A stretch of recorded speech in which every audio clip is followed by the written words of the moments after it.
Welcome back, deep divers. Ready for another fascinating journey? Today, we're diving into FairyFrens. FairyFrens. Yeah, it's this incredible world created by a mother-daughter team, Molly and Kate. Oh, interesting. A family affair. I like it. Right. And get this, they both have ADHD. Really? Yeah, it's not every day you hear about ADHD being like a superpower in business, is it? You're right about that. We tend to think of ADHD and all the challenges, but it's also this wellspring of creativity, out-of-the-box thinking. And that's what makes Molly and Kate so fascinating. They've turned what some might see as a hurdle into this driving force. Okay, now my mind is officially blown. So where does their story even begin? So picture this. Construction. Construction? Yeah, construction. Molly was just 23 when she and her mom started not one, but multiple companies. Wow, a mother-daughter construction powerhouse. That's a long way from fairy tale worlds, isn't it? What happened? Did the companies fail or something? Actually, they were successful at first, but then they hit some serious roadblocks. And I'm not talking about minor setbacks. We're talking bankruptcies. Oh, wow. Yeah, the kind that leave you and your contractors in a really tough spot financially. Imagine pouring your heart into a business only to see it crumble, leaving everyone in a difficult situation. That's got to be devastating. Not just for them, but for all the people who relied on those companies. Absolutely. But here's the thing. They didn't let it break them. They used it as fuel to pivot. And this is where it gets really interesting. They jumped headfirst into blockchain, NFTs, tech. Whoa, that's a huge leap from construction. Did their experience in construction even help them with something like blockchain? Those seem like totally different skill sets. You'd think so, right? But the core skills they honed in construction, they're surprisingly relevant in the tech world. Think about it. Construction requires adaptability, problem solving on the fly, managing complex systems, thinking outside the box, all essential skills for navigating blockchain and tech. Okay, yeah, I'm starting to see the connections. They took that grit from construction and applied it to a whole new frontier. But wait, you mentioned a pension scam earlier. How does that fit in? Ah, yes, that's crucial to their story. While they were living in Australia, Kate fell victim to this pension scam that originated all the way back in the UK. Ah, that's terrible. Being scammed is bad enough, but a pension scam? Yeah. That feels so much worse. How did they even bounce back from that on top of everything else? Well, this is where their story takes an even more inspiring turn. Instead of letting all this adversity defeat them, they channeled it into something positive, something meaningful, something magical even. And that's how FairyFrens was born. FairyFrens, is that like a children's book series or something? It's so much more than that. It's a whole universe, a brand they're building across different platforms. But at its heart, it's about storytelling. Using fairy tales to offer hope, resilience, wonder, especially in our increasingly digital age. I see the thread now. They took their struggles, the financial setbacks, the scams, and they're using storytelling to turn it into something positive. Exactly. And what's really fascinating is how their own experiences are woven into the fabric of FairyFrens. Their understanding of ADHD, their resilience, their entrepreneurial spirit, it's all there. Okay, I'm totally hooked. Okay. I need to know more about how this all unfolds. But before we dive deeper into FairyFrens, let's unpack this ADHD connection. What role did ADHD play in their journey? How did it specifically influence FairyFrens? Great question. It's really key to understanding the heart of FairyFrens. Let's start with how ADHD, particularly in Molly's case, influenced their entrepreneurial ventures, both in construction and tech. See, ADHD can make it tough to focus, to work in those traditional ways, but it also comes with a superpower, hyperfocus. When someone with ADHD is really engaged, their focus is laser sharp. They can power through tasks, soak up information like a sponge, and their creativity goes through the roof. So are you saying this hyperfocus actually helped them thrive in construction? Where, like, attention to detail is so crucial. Absolutely, and not just construction. Think about their later ventures into blockchain and tech. These are fields that demand constant learning, adaptability, the ability to spot patterns, make connections others might miss. These are all areas where ADHD can actually be an advantage. Wow. It flips the script on how we usually view ADHD, doesn't it? Yeah. But how did this translate to FairyFrens? Did their ADHD shape the world they built? It did in many ways. For example, the FairyFrens world is incredibly detailed, vibrant. It's full of unique characters, this intricate lore, a magic system that's both complex and engaging. Molly, especially, credits her ADHD with this ability to create such rich, immersive worlds. Okay, I'm seeing the pieces fit together, but tell me more about the themes. What runs through FairyFrens? Are there connections to their experiences to ADHD itself? Well, remember those setbacks we talked about? The bankruptcy, the pension scam. Those experiences taught them about resilience, the ability to bounce back no matter what. And that theme is woven throughout Fairy Friends. Many of the characters, they face their own darkness, their own challenges, but they always find a way to come out stronger. That makes sense. It's like they're taking those life lessons and weaving them into the very DNA of Fairy Friends. Yeah. But how does that resonate with people who might not have faced those same struggles? Fairy tales, at their core, are about overcoming challenges. Right. They offer this sense of hope, this belief that even when things are tough, there's a way forward. That's a universal message no matter who you are or what you've been through. Like they're saying, hey, life can be rough, but you've got this. We've been there, and we know you can make it through. Exactly. And that message of resilience is especially important for young people, don't you think? Navigating growing up, it's tough. Fairy Friends offers this framework, tools for dealing with challenges, bullying, school stress, everyday anxieties. So it's not just entertainment. It's like a source of empowerment. But let's bring it back to ADHD.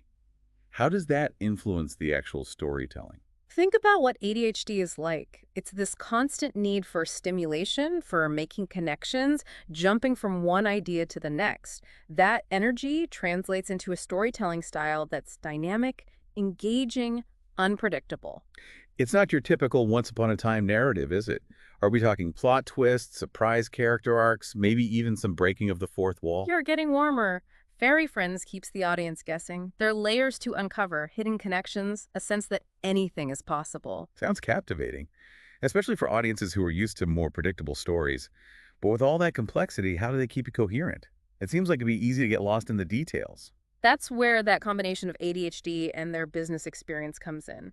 They have this knack for seeing the big picture, for connecting ideas that seem totally random, for creating worlds that are complex but still make sense.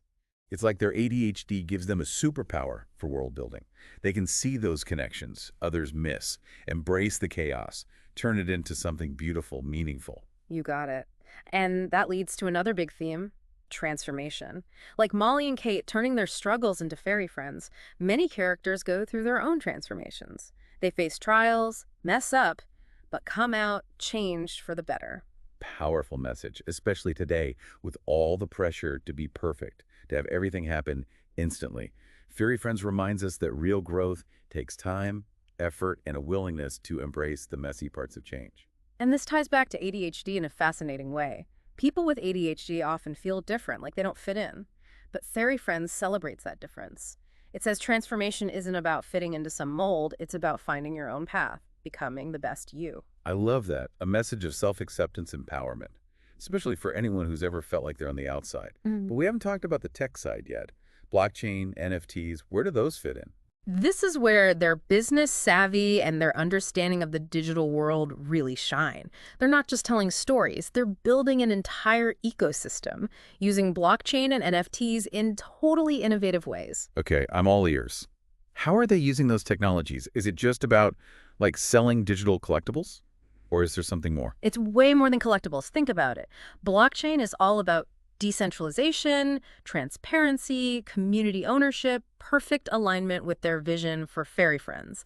They want a world where fans aren't just passive consumers, they're active participants. Co-creators even. So like a blockchain-based game where players own assets, maybe even contribute to the story. You're on the right track. They're exploring tons of possibilities. Imagine owning an NFT that represents a piece of Fairy Friends, like a character, a place, a magical object, and that NFT gives you voting rights, a say in the story's direction.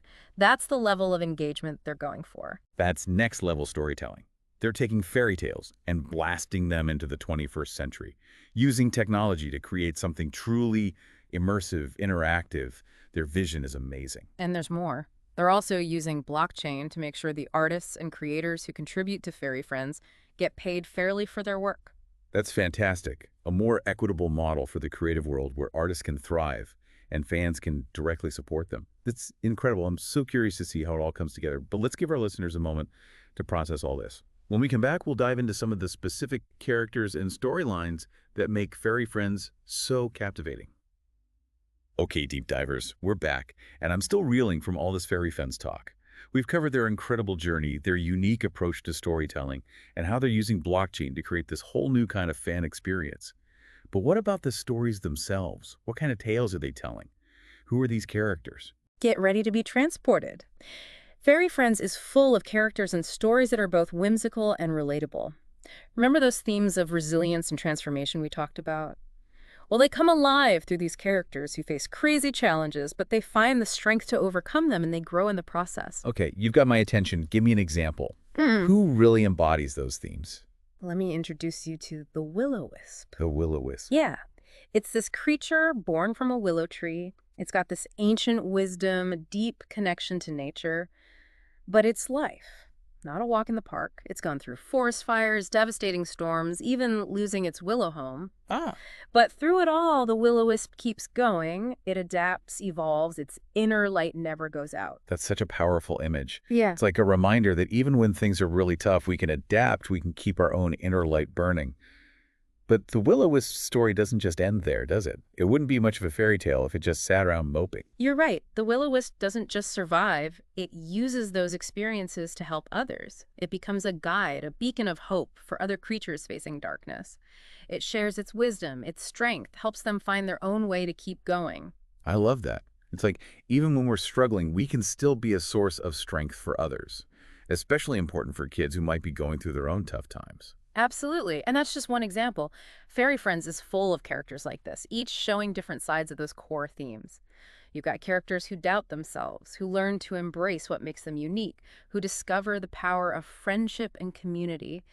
It's all woven together into this world that's both enchanting and full of meaning. Okay, I'm seriously impressed. It's like they've created this world that's entertaining but also makes you think. It speaks to everyone's struggles, but offers hope at the same time. But how are they getting this message out there? Are they sticking to, like, books, or are they doing other things too? Oh, they're not limiting themselves at all. Remember, they have ADHD. They need variety, new challenges. So yes, there are plans for books, maybe even graphic novels, but they're also looking at animation, interactive games, immersive digital experiences. They've even talked about working with musicians and artists to bring Fairy Friends to life in all sorts of ways. Wow, they're really going all out. It's a whole multimedia empire. But you mentioned earlier that they want fans to be more than just passive consumers. How are they making that happen?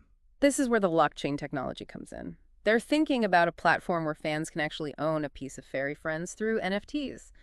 But these NFTs wouldn't just be digital collectibles. They'd give holders voting rights on how the story develops, a real say in the direction of the universe. They want a community where fans are contributing their ideas, their passion, shaping the world along with Molly and Kate. That's next level. It's like a giant collaborative storytelling project where the line between creator and fan blurs. But what about their social impact? They mentioned wanting to help kids who are struggling. Are they actually doing anything about that? They're definitely not all talk. They're partnering with organizations that support kids who have been bullied or who are having a hard time with emotional stuff. They're using their platform, their resources, their own experiences to create educational materials, programs, even therapeutic tools. And they're using storytelling to do it, helping kids build resilience, empathy, self-awareness. That's incredible. They've turned their own challenges into a force for good. They're using their creativity, their platform, to lift people up, to empower them. And it all comes back to that idea of transformation, right? They transform their own lives, and now they're using Fairy Friends to help others transform theirs. And what's really cool is they're doing it with a sense of joy, of playfulness. They haven't let hardship crush their spirit. They've turned it into something beautiful, magical, something that can make a real difference in the world. Molly and Cade's story is like proof that we can overcome anything, that we can turn our experiences, even the hard ones, into something incredible. They took their unique perspective, their ADHD, their drive, and their belief in storytelling, and created something that's both fun and meaningful. Fairy Friends is more than a brand. It's a movement. It's proof that we can all transform our struggles into something beautiful, something that inspires and empowers others. This deep dive has been amazing, and I feel like we've only scratched the surface of Fairy Friends. I'm excited to see what Molly and Kate do next, and I encourage everyone listening to check out Fairy Friends for themselves. You might just find a little magic along the way. And on that note, we wrap up another deep dive. Until next time, keep exploring, keep learning, and keep believing in the power of stories to change the world.